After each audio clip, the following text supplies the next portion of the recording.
A beautiful shot there with the American flag in the foreground, Freedom Tower highlighting the Manhattan skyline in the background. A perfect setting for baseball this weekend, a perfect day for it today.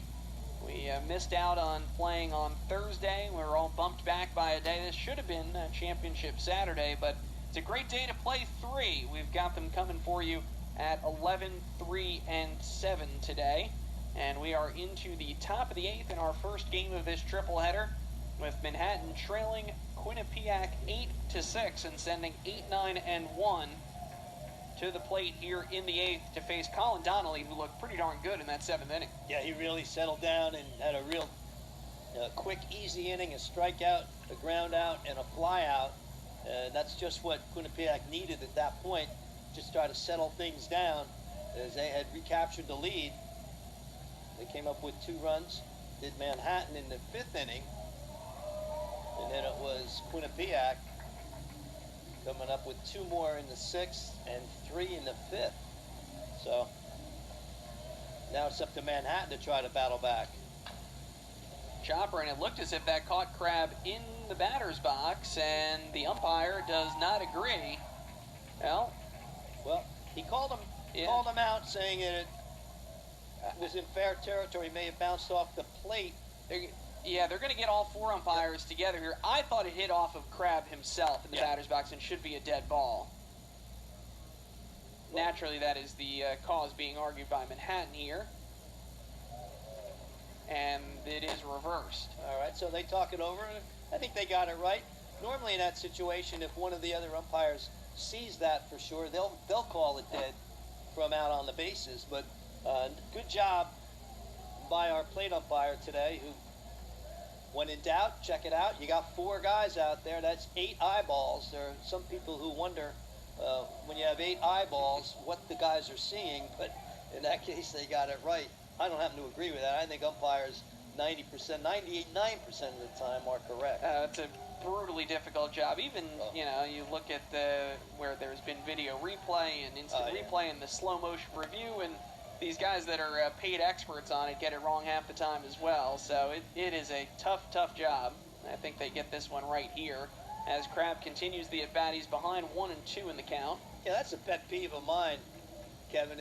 When they came out with the instant replay, I thought it was great when they said it would have to be, definitely, there's no question about it. Now they spend 5 minutes looking at it and then they make a call. That's not definitive to me. It should be 30 seconds at the most. If you can't see it by then, whatever they called should stand. I'm right with you, Bob. But that's just me. Well, we are actually seeing some activity in the Manhattan bullpen, so perhaps after all, this is not DeTorres' game to finish. Keep an eye on what happens here in the 8th as Crabb tries to get things started.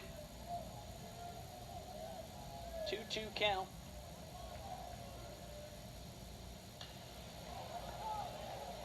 Fly ball into shallow right center. Drifting over is Scaffarello. Had to keep drifting and makes the catch for out number 1. Well, you saw the effect of the wind again on that. That was a high pop fly to short right center field maybe, and it looked like it was going to be all for Scaffarello. He called it, and then it continued to drift over, and it had been in that location immediately. That's the center fielder's ball. Yeah, good job by Scaffarello to continue to track it in the whole way, and now 9-hole hitter Jonathan Bardich to the plate, taking ball 1 outside. Bardich hitless, strikeout, ground out, was hit by a pitch, and stranded in the 6th.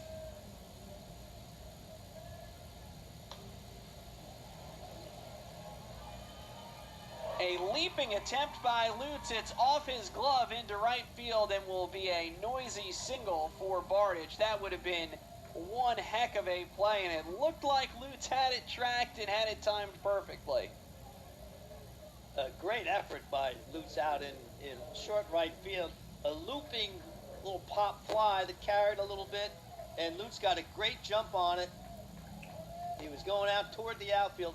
Dove was flat out, thrown up in the air, got his glove on it, but just couldn't quite squeeze it. Great effort. It really was, and tough play for Lutz not to get rewarded there. Instead, it's a one-out single for Bardich, and we'll turn the lineup card over back to the top of the Manhattan order. Fifth time through the lineup now. Sam Franco, a tough 0 for 4 day.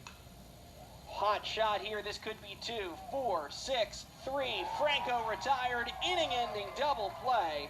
Another scoreless inning of relief for Colin Donnelly, who has been brilliant out of the bullpen for Quinnipiac.